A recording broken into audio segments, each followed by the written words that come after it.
السلام علیکم دوستو، اسلامی ادوار چینل پہ آپ سب کو خوش آمدید۔ آج میں آپ کے لیے شمشیر بے نیام کی 21ویں ایپیسوڈ لے کے آیا ہوں، تو چلیے آئیے شروع کرتے ہیں۔ یہ کہانی چند ماہ پہلے مکہ سے شروع ہوئی تھی۔ یوحوا نے شرم و حجاب کے بغیر سب کو سنایا کہ وہ قریش کے 3 نامور سالاروں خالد، اکرمہ اور صفوان کو اپنے حسن و جوانی کے طلسم میں الگ الگ گرفتار کرنا چاہتی تھی۔ اس نے انہیں آپس میں ٹکرانے کی سوچی تھی، لیکن ان میں کوئی بھی اس کے ہاتھ نہ آیا۔ اس نے یہ بھی سوچا تھا کہ وہ تینوں کے دلوں میں اپنے سردار ابو سفیان کی نفرت پیدا کر دے گی، لیکن خالد پھر ثابت ہوا۔ یوحوا نے کہا، اس نے مجھے دھتکارا نہیں، لیکن وہ دلچسپی بھی ظاہر نہیں کی جس کی مجھے توقع تھی۔ میرا خیال ہے اکرمہ اور صفوان پر خالد کا ہی اثر ہے، یہ تینوں جنگ و جدل کے دل دادا ہیں، اس کے سوا کچھ سوچتے ہی نہیں۔ یوحوا مایوس نہ ہوئی، اس نے اپنی کوششیں جاری رکھی۔ خالد سے اس نے توجہ جلدی ہٹا لی، کیونکہ اس کے دماغ میں یہی ایک سودا سمایا ہوا تھا کہ مسلمانوں کو میدان میں شکست دینی ہے اور رسول اکرم صلی اللہ علیہ وآلہ وسلم کو میدان جنگ میں یا جنگی قیدی بنا کر قتل کرنا ہے۔ ایک روز یوحوا مکہ سے 4 میل دور ایک گاؤں میں گئی اور دن کے پچھلے پہر وہاں سے واپس چلی۔ اس کے ساتھ 2 لڑکیاں اور 3 آدمی تھے، وہ سب یہودی تھے اور 2 گھوڑوں والی گاڑی پر سوار تھے۔ ابھی آدھا راستہ بھی طے نہیں ہوا تھا کہ وہ صحرائی آندھی آ گئی جو ریت کے ٹیلوں کو اڑا لے جاتی ہے۔ ایک تو اس کی رفتار اتنی تیز ہوتی ہے کہ تنومند آدمی بھی پاؤں جما کر کھڑا نہیں رہ سکتا۔ اگر جسم کا کوئی حصہ ننگا رہ جائے تو ریت اتنے زور سے ٹکراتی ہے کہ کھال اترتی محسوس ہوتی ہے۔ اونٹ گھوڑے بے قابو ہو کر بھاگ اٹھتے ہیں۔ اچانک ریت کی ایک دیوار جو زمین سے آسمان تک پہنچی ہوئی تھی بڑی تیزی سے آئی اور ان یہودیوں کے گھوڑا گاڑی کو اس دیوار نے نگل لیا۔ فضا لال ہو گئی۔ ریت کے تھپیڑے اتنی زور سے پڑنے لگے جیسے بحری طوفان میں موجیں اٹھ اٹھ کر کشتی میں پڑتی اور کشتی کو ٹکھپتی ہیں۔ ٹیلے جڑوں سے اکھڑنے لگے۔ صحرائی آندھی میں رک کر کھڑے ہو جانا بہت ہی خطرناک ہوتا ہے۔ ریت اس طرح جسم سے ٹکرا کر وہیں اکٹھی ہونے لگتی ہے جیسے کوئی بیلچے سے ریت پھینک رہا ہو۔ کچھ دیر بعد وہاں ریت کی اونچی ڈھیری بن جاتی ہے اور اس میں ایک انسان دفن ہوتا ہے، مگر وہ زندہ رہ نہیں سکتا۔ آندھی ہمارے پہلو کی طرف سے آئی تھی، یوحوا نے سنایا۔ گھوڑے ریت سے لدے ہوئے جکڑ برداشت نہ کر سکے اور بے لگام ہو گئے۔ انہوں نے اپنا رخ آندھی کے رخ کے مطابق کر لیا اور سر پر دوڑ پڑے۔ آگے چھوٹے بڑے گڑھے آ گئے۔ گھوڑا گاڑی بڑی زور سے اچھلتی ڈولتی اور بے لگام گھوڑوں کی رحم و کرم پر اڑی جا رہی تھی۔ گاڑی کے اندر اس وقت ریت آ رہی تھی کہ اپنا آپ بھی نظر نہیں آتا تھا۔ ایک جگہ گاڑی کے ایک طرف کے پہیے گڑھے میں چلے گئے اور یا دوسری طرف کے پہیے اونچی جگہ چڑھ گئے۔ گاڑی ایک طرف سے اتنی اوپر اٹھ گئی کہ اس کا پہلو کے بل گرنا یقینی تھا، لیکن گاڑی نہ گری۔ اسے اتنا سخت جھٹکا لگا کہ میں جو اس طرف بیٹھی تھی لڑک کر باہر جا پڑی۔ گاڑی آگے نکل گئی۔ میں کلا بازیاں کھاتی گئی، سنبھل کر اٹھی اور اپنے ساتھیوں کو پکارا، مگر آندھی کی زناٹوں اور اس کی چیخوں نے اپنی آواز مجھے بھی مشکل سے سنائی دے رہی تھی۔ میرے ساتھ گاڑی میں جو بیٹھے تھے انہوں نے شاید مجھے گرتے نہیں دیکھا تھا، اگر دیکھا تھا تو ان میں سے کسی نے اتنی ہمت نہ کی کہ میرے پیچھے کود آتا تاکہ میں تنہا نہ رہتی۔ میں اتنی خوف زدہ کبھی نہیں ہوئی تھی اور میں ایسی خوفناک آندھی میں بھی کبھی نہیں پھنسی تھی۔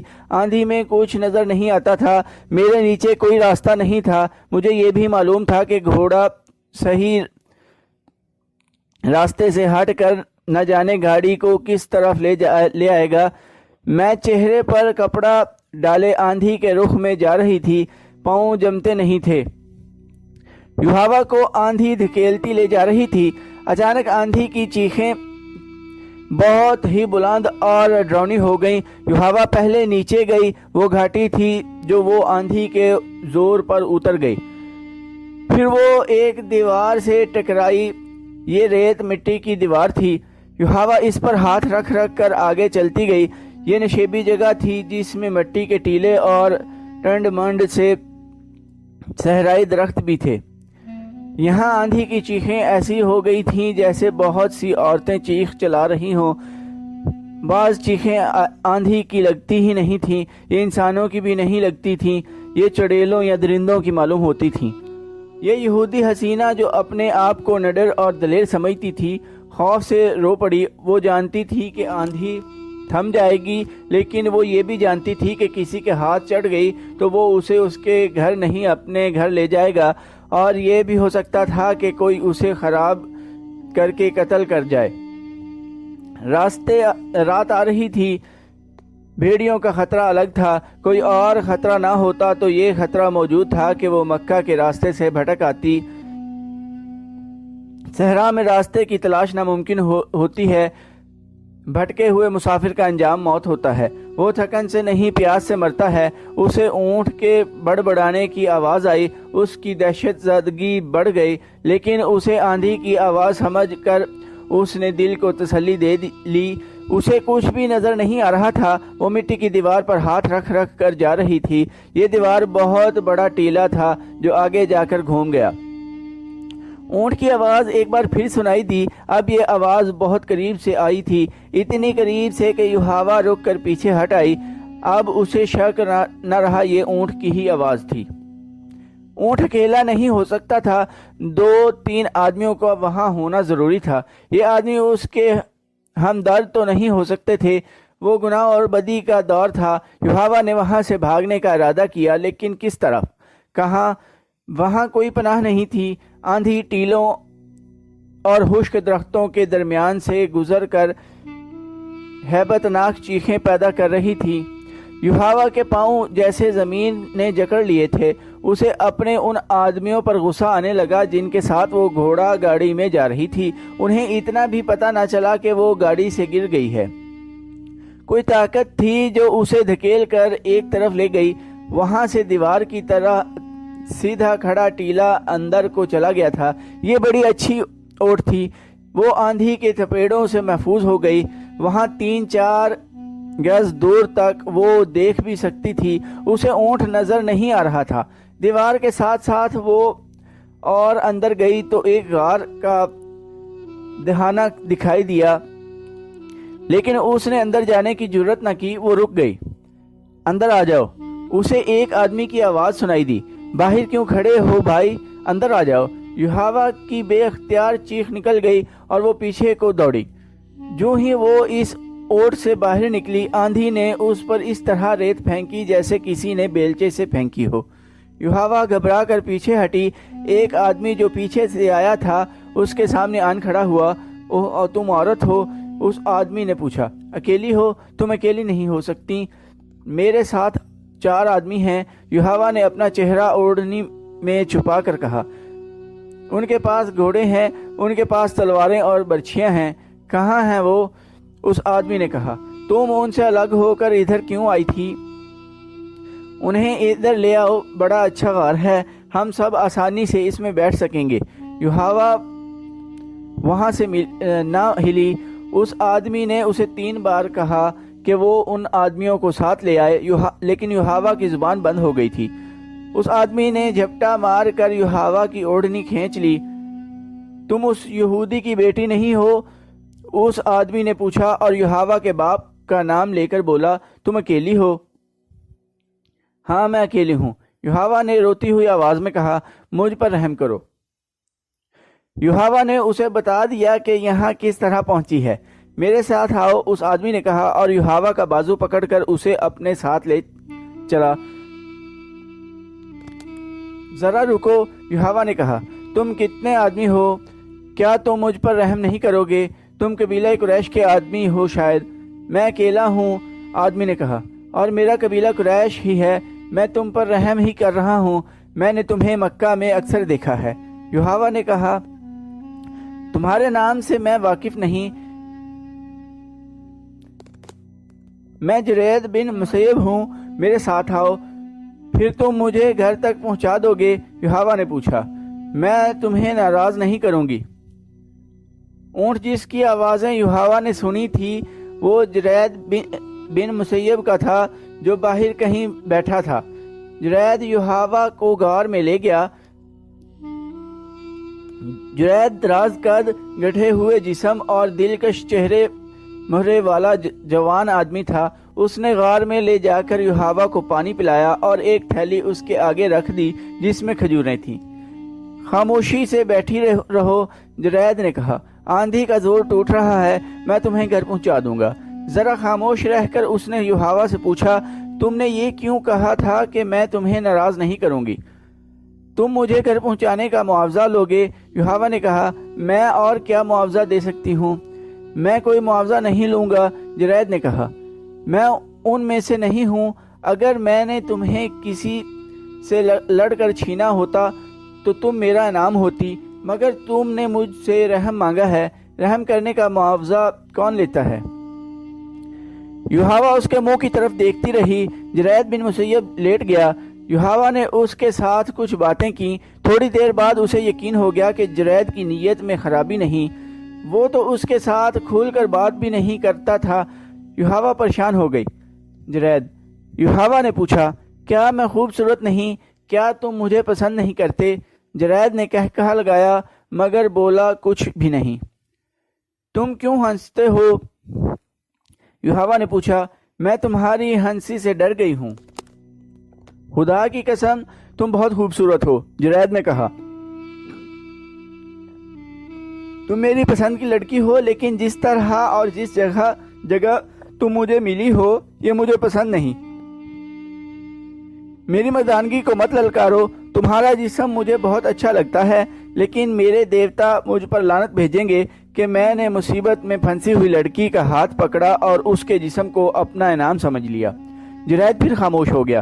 یوحوا کے دل سے خوف نکلتا چلا گیا اور جرید اسے بڑا ہی خوبصورت نظر آنے لگا۔ میں نے جرید کو مکہ میں کئی بار دیکھا تھا، یوحوا نے کعب بن اسد کے گھر میں سب کو یہ کہانی سناتے ہوئے کہا، لیکن میں نے اس کی طرف کبھی توجہ نہیں دی تھی۔ اپنے قبیلے میں اسے کوئی رتبہ یا اونچی حیثیت حاصل نہیں تھی، مگر اس روز غار میں اس کے پاس تنہا اور بے بس بیٹھ کر مجھے محسوس ہونے لگا کہ یہ تو اونچی حیثیت والا لوگوں سے بھی اونچا ہے۔ آندھی کا زور ٹوٹا تو سورج ڈوب رہا تھا۔ اس نے مجھے کہا، آؤ چلیں۔ میں اس کے پیچھے پیچھے غار سے نکلی۔ کچھ دور اس کا اونٹ ٹیلے کے ساتھ لگا بیٹھا تھا۔ وہ اونٹ پر بیٹھا اور مجھے اپنے پیچھے بٹھا لیا۔ اس کے اشارے پر اونٹ اٹھا اور چل پڑا۔ گرد و غبار صاف ہو گیا تھا۔ میں نے وہ جگہ دیکھی، وہ بڑی ہی ڈراؤنی جگہ تھی۔ میں نے اس جگہ کے متعلق کچھ پراسرار باتیں سنی تھیں۔ آندھی میں تو میں دیکھ نہ سکی تھی کہ یہ کون سی جگہ ہے۔ آندھی کے بعد دیکھا تو میرے رونگٹے کھڑے ہو گئے۔ بعض ٹیلے انسانوں کی طرح تھے، ان کا رنگ بھی ڈراؤنا تھا۔ میں شتر سواری جانتی تھی، اونٹ کو دوڑا سکتی ہوں، لیکن اس شام جرید کے پیچھے اونٹ پر بیٹھے ہوئے میں ڈرنے لگی کہ میں گر پڑوں گی۔ میں نے جرید کی کمر میں بازو ڈال کر اسے مضبوطی سے پکڑ لیا۔ مجھ میں یہ احساس بیدار ہو گیا کہ میں بڑی کمزور لڑکی ہوں اور جرید بن مسیب میرا محافظ ہے۔ آپ کو یہ تو معلوم ہے کہ میں اپنے مذہب کے لیے کیا کر رہی ہوں، لیکن آپ کو یہ معلوم نہیں ہوگا کہ اس راستے پر مجھے میرے باپ نے ڈالا ہے۔ یوحوا نے انہیں بتایا کہ جب اہل قریش بدر میں مسلمانوں کے ہاتھوں شکست کھا کر آئے تو ان کی عورتوں نے بازو لہرا لہرا کر بین کیے تھے۔ یوحوا کا باپ کٹڑ یہودی تھا۔ قریش کی شکست پر اس کے آنسو نکل آئے تھے۔ اس نے کہا تھا کہ قریش کے 1000 جنگجو اگر رسول خدا صلی اللہ علیہ وآلہ وسلم کے 313 آدمیوں سے شکست کھا آئے ہیں تو اس سے یہی ظاہر ہوتا ہے کہ محمد صلی اللہ علیہ وآلہ وسلم کوئی جادو لے کر آیا ہے۔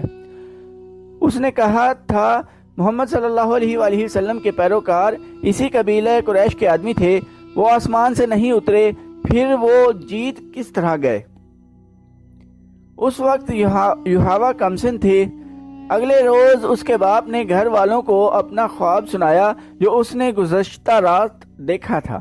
اس نے دیکھا کہ اس کے ہاتھ میں تلوار ہے جو خون سے لال ہے، اور اس کے سامنے ایک آدمی زمین پر پڑا تڑپ رہا ہے، اس کے کپڑے خون سے لال ہیں۔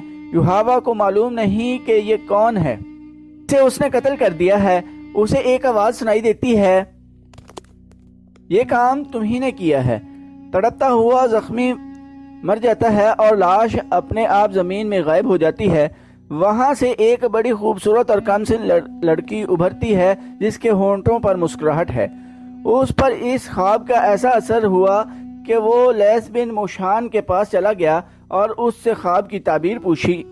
لیس بن موشان نے اسے بتایا کہ وہ اپنی کمسن بیٹی یوحوا کو اسلام کی جڑیں کاٹنے کے لیے وقف کر دے۔